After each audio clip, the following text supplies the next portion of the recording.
about that. This is Proverbs 1:25. It says, but yet it says, but ye have set at naught all my counsel, and would none of my reproof. I will also laugh at your calamity, right? I will mock you when your fear cometh, Israel, right? For when your fear cometh as desolation, and destruction cometh as a whirlwind, when distress and anguish cometh upon you, then shall they call me, but I will not answer. Right? Then shall they seek me early, but shall not find me. This is why we're saying, seek the Most High while he may be found. Right? Before this prophecy comes to pass, before before Jeremiah 30:7 comes to pass, before Daniel 12:1 comes to pass, before Matthew 24. Okay, Matthew 24 is already coming to pass. But then seek the Most High while he may be found. Right? For they that hated knowledge and did not choose to fear the Lord YAHAWAH, BaHashem YAHAWASHI, right? They would none of my counsel, and they despise my reproof. Therefore shall they eat of their fruit of their own way, and be filled with their own devices. Verse 32, right? For the turning away of the simple shall slay them, and the prosperity of fools shall destroy them. But whoso hearkeneth unto me shall dwell safely. And this is the hope of the elect, right? And shall be quiet from the fear of evil, right? And this is the hope of the elect, right? Let's get Luke 21. So like I do, finish in Proverbs in the book of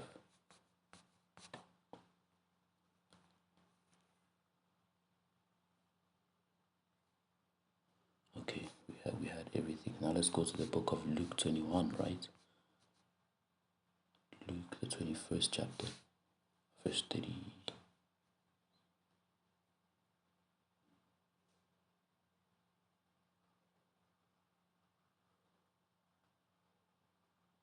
Let's start at 34. It says, and take heed to yourself, lest at any time your hearts be overcharged with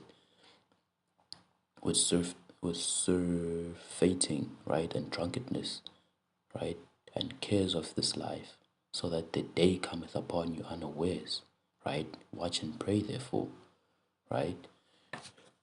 It says, verse 35, for as a snare shall it come on all them that dwell on the face of the whole earth, right? The people that are not watching, the people that are not, being watchful of the prophecies, the people that are not hearkening to the word of the prophets of Yahawah BaHashem YAHAWASHI, shall come as a thief in the night unto them, right? As we read in the book of 2 Peter, right? It says, watch ye therefore, and these are the words of YAHAWASHI, right? It's in red letters. It says, watch ye therefore, and pray always, that ye may be accounted worthy to escape all these things that shall come to pass, and to stand before the Son of Man, right? And in the time in which thou teaching in the temple, and at the time that he went out and abode in the mountains, they called the Mount of Olives. Okay, that's not important, but the point really was to watch and pray, therefore, right? That ye be accounted worthy to escape, because the times that we're coming in are not a joke, Israel, right? It's not a joke. It's all fun and games until it's not, right?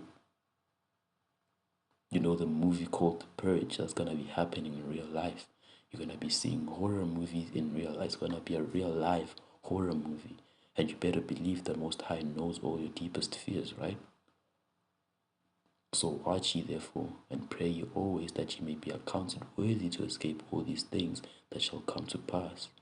Because all of these things are coming to test your faith in the Most High, right? And to stand before the Son of Man, right? Let's go to 2 Ezra chapter 16, right? And 2 Ezra is still a part of the Bible.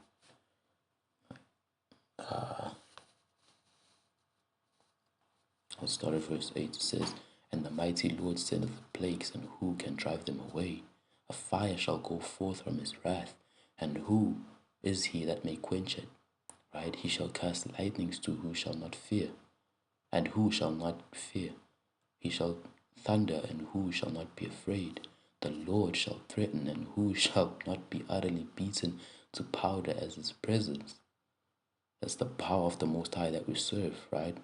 And the earthquake and the foundation thereof, and the sea ariseth up with waves from the deep, and the waves are troubled, right? And the fish thereof, right? Before the Lord, YAHAWASHI, YAHAWASHI, and before the glory of his power.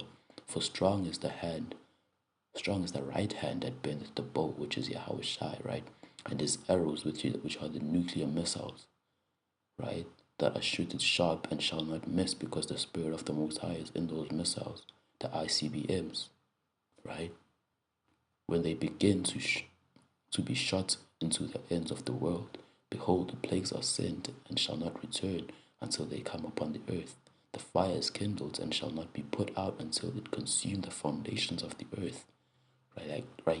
Like as an arrow which is shot from a mighty archer returneth not backward, even so the plagues that shall be sent upon the earth shall not return again.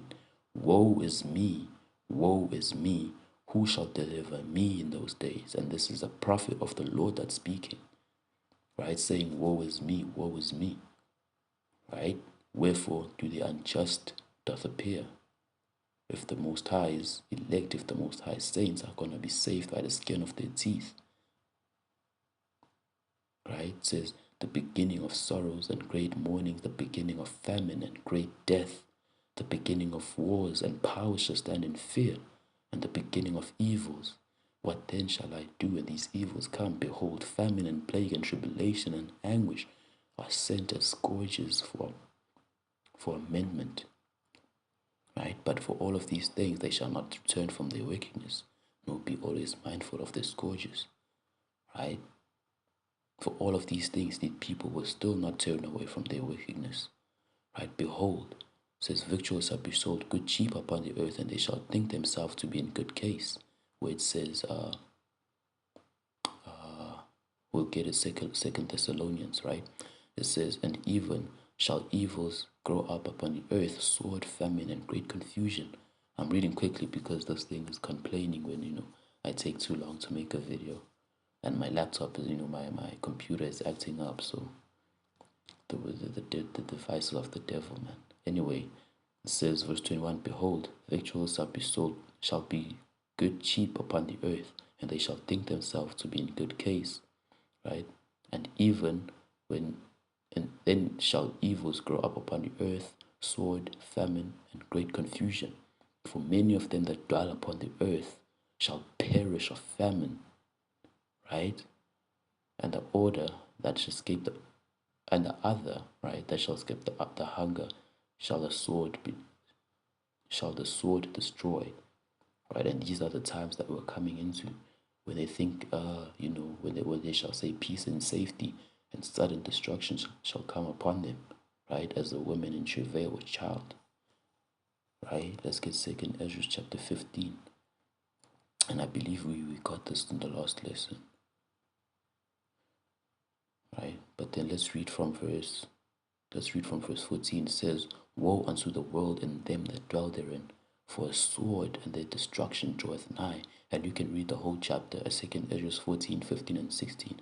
Goes deeper into, Jacob's trouble, right? And then you can read the book of Revelation, right? It says, for the sword and the destruction draweth nigh, and one people shall stand up and fight against another. Oh, Jeremiah 50 as well, Jeremiah 51, Isaiah 64. There's plenty of scriptures that go into Jacob's trouble, right? Salachia. So it says 2 Ezra 15 and 15, right? For the sword and their destruction draweth nigh, and one people shall stand up and fight against another, and swords in their hands. For there shall be sedition among men, right? That word sedition meaning, uproars among men. They shall be, standing and fighting against one another, right? It says there shall be sedition among men and invading one another, right? And they shall not regard their kings nor princes, and the causes of their action shall stand in their power. A man shall desire to go into the city and shall not be able, right? Go figure. For because of their pride, when the cities shall be troubled and the houses shall be destroyed, and men shall be afraid. Doesn't matter if you're rich or poor, it doesn't matter, right? Jacob's trouble is coming to test everyone. And those that rely on their bag, those that are busy chasing the bag, those that are busy chasing the glory of this world, right? They're chasing vanity, because the true currency is the word of the Most High. That's the bank that you can trust on with all your heart and all your might, right? The bank of YAHAWASHI, relatively speaking, right? A man shall have no pity upon his neighbor, but shall destroy their houses with a sword and spoil their goods because of the lack of bread, right? And for great tribulation, behold, thus saith YAHAWASHI, I will call together all the kings of the earth to reverence me, right? For which are from the rising of the sun, from the south, from the east, from Libanus, right? To turn themselves against one another and to repay these things that I have done to them. Oh Lord, 3 should come in your mind, right? It says, like as they do yet these things unto this day, Salachia, like as they do yet this day unto my chosen, I will also do, and recompense the bosom, right? Trust in the Lord, YAHAWASHI, right? To bring a sword and sword destruction. And you can read basically the whole chapter. It goes into Jacob's trouble, right? And the Most High is coming to avenge his elect. The Most High is coming to avenge his people, right? During Jacob's trouble, right? Before we close it out, matter of fact, we're getting ready to close it out now, right? Hear this. It says, hear this word that the Lord has spoken against you, O children of Israel, against the whole family that I brought up out of the land of Egypt, saying, you only have I known from all the families, therefore will I punish you for all your iniquity. Right? Shall the trumpet be blown in the city, and the people not be afraid? Shall there be evil in the city, and the Lord not done it? Surely the Lord God will do nothing, but revealeth his secrets unto his servants the prophet. The lion hath roared, and who shall not fear? The Lord YAHAWASHI hath spoken, and who can but prophesy? Right? Therefore, this is verse 11. Therefore, thus saith the Lord. Salachia.